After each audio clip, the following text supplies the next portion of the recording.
seja bem-vindo a mais um Aliança da Soja. Toda semana trazemos muita informação com especialistas sobre assuntos relevantes da cadeia produtiva do grão. Confira agora os destaques da edição de hoje. Escalonamento da soja. Alternar a época de plantio com cultivares de diferentes ciclos ajudam a evitar prejuízos com o clima. Saiba qual o manejo correto e os cuidados nesta ferramenta para garantir a produtividade da cultura. E ainda, vamos conversar com um professor da Universidade Federal de Viçosa para entender como a tecnologia contribui com a tomada de decisão no campo, visando sempre o sucesso da lavoura. A condição climática impacta diretamente na produção agrícola. No ciclo 21-22, por exemplo, a região sul registrou quebra de safra de soja e milho por causa da estiagem. Para diminuir a perda de produtividade, uma das alternativas é adotar a prática de escalonamento da cultura, alternando a época de plantio com cultivares de diferentes ciclos de maturação. Além de reduzir os riscos, ainda distribui a semeadura conforme o tamanho da área e garante a qualidade da colheita. E sobre esse assunto eu converso agora com o Eduardo Lago Tagliapietra, que é engenheiro agrônomo e professor da Universidade Federal de Santa Maria. Eduardo, vamos começar entendendo então quais esses benefícios do escalonamento da cultura, voltando aqui para o caso da soja, que é o nosso tema. Quais são os principais benefícios de usar essa ferramenta? Seja bem-vindo. Olá a todos. Então, pensando no escalamento da cultura da soja, um dos principais benefícios dele se dá a trazer uma maior segurança para o produtor, diminuir risco, né? Porque na medida que a gente está escalonando a produção, a gente está fazendo coincidir os períodos críticos da cultura em diferentes momentos ao longo da nossa janela de semeadura. Assim, então, principalmente na região sul, onde déficits hídricos são frequentes, a gente diminui esse momento de estar ocorrendo o déficit hídrico no período de enchimento de grão, que é o período mais crítico para a cultura. E como que seria isso na prática, né? Para a gente entender, né? O comum, muitas vezes o produtor acaba correndo ali com o plantio para tentar semear em 1 ou 2 dias para aproveitar aquele dia de clima mais favorável. Então, o que seria o indicado? Qual seria essa janela de distanciamento de plantio? Como ele também pode diversificar porcentagens dessa área? E aí, claro, como escolher essas cultivares de ciclos? Como é que seria esse manejo? Isso. Na prática, então, a gente tem duas maneiras de estar escalonando a semeadura, né? Primeiro, então, é olhando o zoneamento climático de risco e vendo o período que a gente pode estar semeando soja na região onde a gente está. Então, distribuir essa semeadura desde o início até o final, assim como eu comentei, proporcionando uma distribuição do período crítico em diferentes momentos, mas principalmente, então, quando a gente está realizando uma semeadura num determinado momento, por exemplo, então, no início da semeadura, está escalonando com grupos de maturação, ou seja, com cultivares que apresentam duração de ciclo diferente. Isso também proporciona ao produtor, então, esse escalonamento, que além do escalonamento, pensando na segurança para evitar déficit hídrico, também vai estar proporcionando uma melhor colheita, porque vai estar mais distribuído, as lavouras vão estar se aprontando em momentos diferentes. Eduardo, a gente está falando então sobre esse escalonamento que é feito, uma ferramenta feita ali no plantio, mas pensando lá na época da colheita, esse manejo ajuda ao produtor ter um pouco mais de facilidade ali na hora de colher, né? Os ciclos vão ficar prontos para serem colhidos de forma espaçada, é isso? Então ele consegue ter um maior controle e talvez até um maior aproveitamento na colheita, é isso? Sim, com certeza. Pensando aqui no sul, então esse escalonamento vai proporcionar as lavouras não estar aprontando toda ao mesmo momento, o produtor vai ter uma maior eficiência na utilização das máquinas, começando colhendo as lavouras em momentos diferentes. E no centro-oeste, onde que chove bastante, geralmente chove bastante nas épocas de colheitas, então vai estar proporcionando conseguir retirar a produção com uma maior qualidade, evitando assim a perda por excesso hídrico no caso. E só falando ainda sobre clima, né, trazendo aqui para o nosso contexto da conversa sobre essa ferramenta de escalonamento de cultura, esse ano é previsto que o Laninha fique aí atuando até o final do ano. Essa ferramenta pode também ajudar nesse sentido, desse fenômeno do Laninha? Sim, as previsões climáticas são muito importantes para auxiliar o produtor na tomada de decisão. Saber se vai ser um ano de Laninha, neutro, El Niño, ajuda muito a tomar a decisão. É um ano de Laninha, é um ano de El Niño, como é que vamos fazer o escalonamento, toda essa preparação, principalmente na região sul, onde que a influência desse fenômeno é maior. Então, isso é uma ferramenta que os produtores têm que levar em consideração quando a gente fala em escalonamento de semeadura.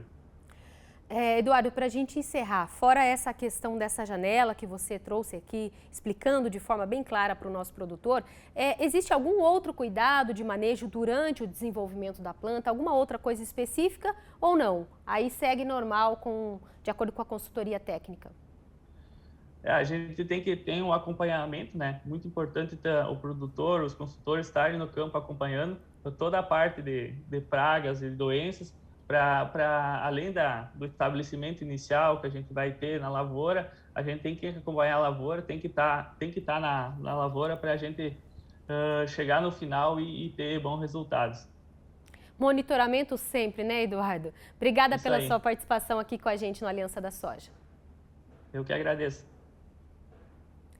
E o Aliança da Soja volta já já. Não saia daí porque no próximo bloco vamos conversar com o professor da Universidade Federal de Viçosa para saber como a tecnologia pode influenciar na tomada de decisão no campo para atingir mais produtividade a cada talhão. É daqui a pouquinho, até já!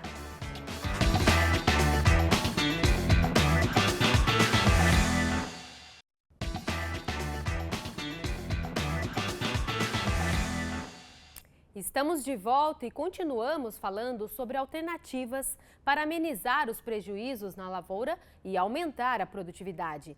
Vamos entender como algumas alternativas de tecnologia podem contribuir para o sucesso na produção. E para isso eu já chamo agora para participar com a gente o professor da Universidade Federal de Viçosa, Sávio Valente. Sávio, muito se tem dúvida quando a gente fala de agricultura de precisão e agricultura digital. Então eu já quero começar entendendo com você a diferença entre elas, como por exemplo a agricultura de precisão, ela vai muito além do que aquele monte de mapa colorido que a gente vê nas telas, né? É muito mais do que só mapear o solo, né, Sávio? Seja bem-vindo. Obrigado, Flávia. Exatamente, né? Agricultura de precisão, a ideia da agricultura de precisão, o conceito de agricultura de precisão é exatamente esse, né? A gente fazer o uso de ferramentas para a gente poder mapear a variabilidade espacial que existe no campo. Logicamente, a gente faz isso para fazer a gestão da variabilidade espacial e temporal que existe naturalmente dentro mesmo de um talhão. Já a agricultura digital, a ideia é um pouco mais ampla, é utilizar as ferramentas em si. Então, a ideia da agricultura digital é utilizar imagens de drones, imagens de satélites, enfim, sensores. Toda essa tecnologia que nós temos aí vai ser utilizada tanto para a agricultura de precisão, mas também poderia ser utilizada também, por exemplo, para fazer um melhoramento genético da cultura da soja, por exemplo, para fazer, por exemplo, previsão de maturação, onde uma cultura vai maturar antes de outra, e aí você poderia, por exemplo, fazer a seleção e o melhoramento genético dessas culturas. Agora, falando um pouco mais sobre essa agricultura digital, então, também chamada de 4.0, que aí traz toda essa tecnologia no maquinário, também conectividade no campo, podendo ver ali detalhes da operação em tempo real. Nesse sentido, o Brasil tem avançado muito, né, trazendo essas tecnologias para o campo, e eu queria que você resumisse aqui para a gente quais são as principais ferramentas que o mercado hoje deixa disponível e que também podem se adaptar com o tamanho do negócio de cada produtor. Sim, são várias tecnologias hoje, né, que podem ser utilizadas para fazer toda essa gestão agrícola, não somente da agricultura, da variabilidade da agricultura, mas também de várias outras coisas, conforme você citou, né, das coisas que nós utilizamos no dia a dia, as máquinas, por exemplo, questão dos recursos humanos, né? A gente pode fazer a gestão do clima, como que a gente vai plantar, né? Como a gente vai começar. Então, tudo isso, logicamente, nós vamos usar aí essas ferramentas digitais. E aí nós poderíamos utilizar, por exemplo, imagens de satélites, imagens de drones, nós poderíamos utilizar os diferentes tipos de sensores que são instalados, né, nas máquinas, e todos esses dados, todos esses sensores, né, que a gente costuma chamar aí de internet das coisas, porque são coisas que têm um sensoriamento e essas coisas estão conectadas numa rede, né? Então, todos esses dados são transmitidos até a sede da fazenda e, logicamente, a pessoa que está lá na sede da fazenda poderá, né, fazer esse monitoramento em tempo real. Essa que é a ideia. Ô Sávio, ainda nesse tema, né, você é um dos autores do livro Agricultura Digital, que traz aí um conteúdo mais técnico, voltado para a formação de profissionais.